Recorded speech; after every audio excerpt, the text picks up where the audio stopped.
Sabe aquela imagem mental clássica da rebeldia adolescente? Ela geralmente carrega tipo um filtro quase cinematográfico, né? Sim, aquela coisa bem romantizada. Exato. É a chave do carro furtada no meio da noite, o motor ligando em silêncio para não acordar ninguém, o vento batendo no rosto, aquela ilusão intoxicante de que quebrar uma regra é a linha reta para a independência. É uma equação bem reconfortante para a mente humana, na verdade. A crença ingênua de que a nossa vontade isolada tem força suficiente para anular todas as estruturas sociais complexas ao nosso redor num passe de mágica. Nossa, sim. Só que quando essa fantasia de invencibilidade colide de frente com a burocracia fria do Estado e com os abismos sociais da vida real, bom, o roteiro abandona o romance juvenil rapidinho. Totalmente. Vira quase um estudo de caso denso sobre dinâmica de classes, sobre trauma geracional. E é exatamente essa colisão esmagadora que a gente vai explorar na nossa análise profunda de hoje, dissecando as engrenagens do capítulo 4 da narrativa Estrango Amor. O nosso foco aqui não é simplesmente recontar a história. Quem nos escuta já conhece bem os eventos desse texto. Com certeza, não precisamos de um resumo enciclopédico aqui. Nem pensar. A nossa missão é mergulhar lá no fundo. Vamos desempacotar as dinâmicas familiares tóxicas, esse choque violento entre realidades sociais e investigar como um sistema nervoso traumatizado reage quando, por incrível que pareça, é colocado num ambiente de afeto. É fascinante porque a arquitetura dessa passagem funciona tipo um funil de realidade, sabe? Como assim? Um funil? A história começa numa via expressa de emoções impulsíveis e vai sendo esmagada pelas paredes pragmáticas do mundo real. Primeiro vem a advertência social, depois a autoridade da polícia, a repressão dos pais e, no fim das contas, a barreira do próprio trauma na mente de uma jovem. Uau! É uma descida drástica. E para a gente entender como essa engrenagem do desastre funciona, a gente precisa voltar para o estopim da crise. O núcleo da ignição não está na rua, está lá na sala de estar da casa do Felipe. Sim, na tentativa clássica de controle da mãe. Pois é, o Felipe chega magoado, exigindo ser tratado como adulto. E a Olga, a mãe dele, reage como? Com uma muralha de autoritarismo. Ela manda ele para o quarto e decreta que ele tem que se afastar da Sara, baseada puramente no medo do desconhecido. O mecanismo ali parece ser o de uma panela de pressão. Exatamente o que eu ia dizer. Quando ela ignora a agência do filho e tenta travar a tampa da autonomia dele à força, ela não elimina a pressão. Ela só garante que a explosão seja feia. E a explosão vem rápido, né? Quando ela segura o braço dele, o Felipe se solta, pega a chave do carro e foge. E o que é fascinante aqui é o peso simbólico do carro. Porque logo o carro da mãe, né? Porque psicologicamente aquele carro não é um meio de transporte. É a extensão da jurisdição dela. É o símbolo máximo da autonomia adulta e do poder econômico daquela família. Nossa, faz todo sentido. Quando Felipe toma a chave, ele está tentando roubar o poder institucional da mãe. Ele quer criar um micro-universo móvel onde ele dita as regras. Um lugar onde ele, de repente, é o cara no controle que pode proteger alguém. Exato! Mas a ironia estrutural é que ele tenta provar a independência usando justamente o bem mais caro que prende ele aos pais. E a prova de que esse micro-universo é frágil aparece antes mesmo do motor esquentar. Quando ele chega para buscar a Sara, tem a intervenção do vizinho, Osmar. O Osmar é fundamental nessa parte. Sim, ele intercepta a garota e solta uma frase que corta o ar. Ele diz que gente como o Felipe vive em outro mundo. O Osmar não tá ali para ser um vilão clichê. Ele tá agindo tipo um sociólogo amargo. Precisamente, ele representa o peso do determinismo social.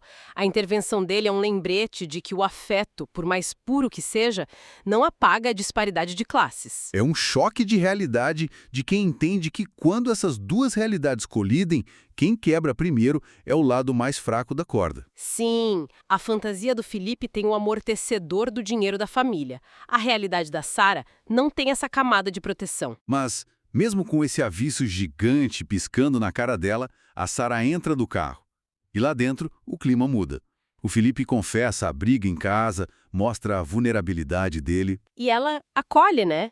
Alguém que cresceu no caos escolhe oferecer um porto seguro. Sim, ela chora com ele, diz que quer cuidar dele. É nesse vácuo artificial do carro que ele finalmente diz um eu te amo para ela. E a intenção é linda. é linda, mas a execução é como pular de um avião e tentar costurar o paraquedas durante a queda livre, esperando que a gravidade seja gentil. A necessidade desesperada dele de provar a independência esconde o fato de que eles já estão caindo. A declaração de amor surge aí como um ato de ancoragem. O Felipe tá meio sem identidade depois de romper com a mãe, e a Sarah fornece esse reflexo onde ele parece ser maduro e corajoso. Ele ama ela, óbvio, mas ele ama a versão dele que existe quando ela olha pra ele, né? Sim, com certeza. O problema de tentar criar esse universo isolado no carro é que o carro circula pelas ruas do mundo real. E as regras lá fora não perdoam. O que nos leva ao choque na delegacia. Eles tentam esticar a bolha indo tomar sorvete, mas aí aparece a viatura no retrovisor. E aqui é que a coisa fica realmente interessante para nossa análise. A bolha estoura em segundos. Estoura mesmo.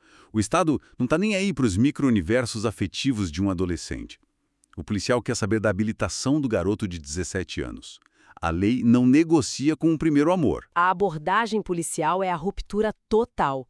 A realidade legal mostra o poder absoluto em cima da narrativa individual. O Estado é um corretor bem cruel de fantasia, sabe? A iluminação romântica da rua é trocada pelas lâmpadas frias da delegacia. É o purgatório onde o romance é julgado pelo Código Penal. Exatamente. E nesse cenário hostil, a gente vê a chegada dos pais, a Olga e o Roberto. E a reação da Olga é um negócio assustador. É um estudo de comportamento sob estresse. Totalmente. Ela entra julgando o filho, mas no milissegundo que ela vê a Sarah, a artilharia muda de alvo. Ela fuzila a garota e diz que o filho não é mais o mesmo por causa dela. É uma culpa imediata. Para entender a Olga sem cair no julgamento moral raso, a gente tem que olhar para a projeção e preservação do ego. Elabora isso. A identidade da Olga está amarrada à ideia de que o filho é uma extensão submissa do controle dela. Admitir que ele roubou o carro e cometeu um ato infracional por vontade própria seria insuportável para o ego dela. Significa que ela falhou como mãe na visão dela? Exato. Então a mente dela exige um elemento corruptor que venha de fora. A Sarah vira o bode expiatório perfeito. É um instinto de sobrevivência psicológica. Só que aí acontece algo novo. O Felipe não se esconde atrás da mãe. Ele avança, assume a culpa e na frente de todo mundo diz que a Sarah é namorada dele e exige respeito. É uma postura muito firme. E o delegado observa tudo isso. Sim, e quando ele libera o Felipe, ele solta a frase mais marcante dessa parte. Sorte não é plano de vida. Uma síntese brilhante. O delegado ali atua quase como o superego da situação toda. Sorte não é plano de vida, é um tapa na cara. Ele destrói a ideia de que rebeldia inconsequente é sinal de maturidade. Ele deixa claro que o que salvou o Felipe não foi a coragem dele, foi a rede de proteção que a família tem. E lá fora, no estacionamento, o clima pesa de vez. O Felipe dá o ultimato. Ou a Sarah vai no carro com eles, ou ele não volta. A mãe odeia a ideia. Odeia com todas as forças, mas o Roberto age com um pragmatismo para evitar outra fuga e concorda. Isso leva a gente para uma viagem de volta cheia de palavras não ditas, que prepara o terreno para o ambiente mais denso da nossa análise, o quarto do Felipe. A chegada na casa mostra de forma literal o que o vizinho tentou avisar. A disparidade de classe escancarada. Sim, a casa não é só uma residência. Para Sarah, aquilo é um museu de privilégios. A ordem, o espaço enorme, o conforto, tudo isso funciona não como um abraço, mas como um agressor silencioso para quem cresceu na escassez. É doloroso ver isso. A Sarah olha os porta-retratos, as viagens em família, toda aquela infância protegida, e o texto mostra que ela não sente alívio. Ela sente um aperto asfixiante. E ela lembra do Paulo. Alguém do passado dela que prometeu salvação e morreu. Isso. Ela se sente quebrada no meio daqueles pôsteres e livros do Felipe. Ela acha que a mãe dele tem razão, que ela é a sujeira que vai estragar a vida pura do menino. E isso levanta uma dúvida muito forte. Por que a segurança e o conforto aterrorizam tanto uma pessoa que cresceu no caos? Se a gente conectar isso com a neurobiologia do trauma, faz todo sentido.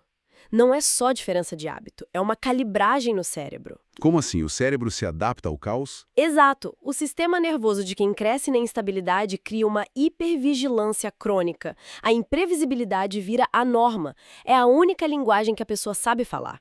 Então, quando a Sarah é colocada num lugar constante e estruturado, o cérebro dela apita que aquilo é uma anomalia perigosa. É a síndrome do impostor emocional em força máxima. As fotos da infância dele são a prova de um mundo onde promessas são cumpridas. É um mundo alienígena para ela. A lembrança do Paulo volta para provar para ela mesma que a esperança é uma armadilha fatal. Nossa! Então, para proteger ele e se proteger da decepção que ela acha garantida, o impulso de fuga grita mais alto. Ela decide que sumir é a maior prova de amor. Sim, e o desastre se materializa logo depois. A Olga interrompe esse espaço levando um lanche. Uma cortesia completamente falsa, né? Só para separar os dois. O Roberto chama o Felipe lá embaixo. E aí a dinâmica na sala muda. O Roberto não grita. Ele ataca com uma lógica muito fria. Ele joga a semente de que a Sara pode ser oportunista, rindo da ideia do Felipe de fugir de casa. Ele lista as incapacidades do filho. Ah, você reclama da internet lenta, não vive sem o seu travesseiro macio. Ele humilha a fantasia do filho. Sim, mas olha, eu preciso fazer o advogado do diabo aqui porque a discussão pede isso. Vamos lá. A forma do Roberto agir é péssima. O deboche é cruel. Mas analisando a frieza do argumento dele, será que não existe uma ponta de razão ali? O Felipe realmente não sabe viver sem aquele conforto.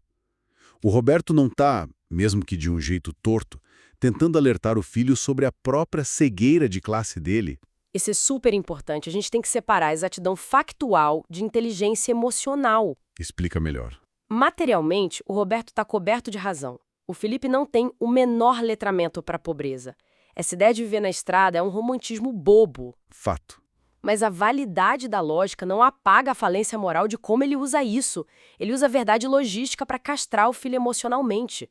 Ao ridicularizar o menino usando dinheiro como chantagem, ele garante que a mensagem pragmática nunca seja ouvida. Ele ganha o debate lógico, mas perde o filho. Exatamente.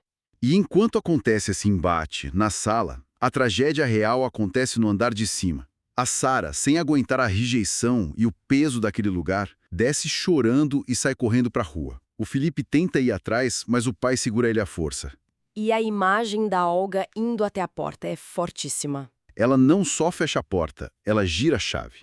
Ela tranca a realidade externa para fora. E quando Felipe pergunta aos gritos o que ela disse para a garota, ela só responde, muito fria, que apenas disse a verdade. O giro dessa chave é o isolacionismo de classe materializado. Ela tranca o mundo da Sara do lado de fora para tentar salvar o santuário da família. Mas ao fazer isso, ela transforma a casa numa prisão. Uma prisão oficializada em seguida. O Felipe corre para o quarto em pânico, tenta arrumar uma mochila gritando que odeia os pais.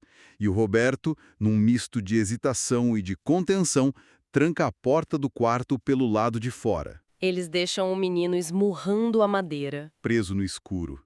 O quarto confortável virou uma cela. E isso nos leva à grande epifania silenciosa desse arco. Sim, quando ele para de gritar. Ele vai até a janela e olha a rua vazia. É o momento em que ele entende a escala do problema. Ele percebe que a porta trancada pelos pais é só um obstáculo físico. A verdadeira barreira entre ele e a Sara é invisível. A crença enraizada na mente dela de que o abandono é a única conclusão lógica. Exato. Ele entende que o amor não cura o trauma num passe de mágica. Oferecer um quarto confortável não adianta se a pessoa foi programada pela vida para enxergar aquilo como armadilha. É um despertar duríssimo.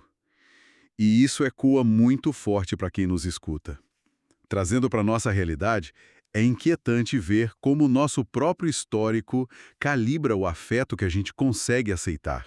Todos nós temos mundos diferentes, arquiteturas de proteção que acabam isolando a gente, fechaduras externas que o mundo impõe, de classe, de leis. E as fechaduras internas, né? Essas são as piores de desmantelar, porque fomos nós que instalamos para tentar sobreviver. E isso me leva ao pensamento provocativo final dessa nossa conversa de hoje. A história mostra um menino tentando ser rebelde, roubando o carro, brigando com a polícia e gritando com os pais. O combo clássico. A rebeldia de sempre. Só que fica a pergunta no ar: e se o maior ato de rebeldia que alguém pode cometer não for essa explosão destrutiva? E se não for fugir para lugar nenhum? E se a verdadeira e mais corajosa rebeldia for ter a paciência monumental de ficar? Ficar para desconstruir, tijolo por tijolo, essa crença interna de que não somos dignos de sermos amados. Romper a porta de um quarto é só força física. Mas quebrar a tranca que o trauma põe no nosso merecimento afetivo, essa É a verdadeira batalha da vida. Nossa, sem dúvida, é o maior desafio de todos. E com esta reflexão informamos que este episódio chegou ao fim. Até à próxima.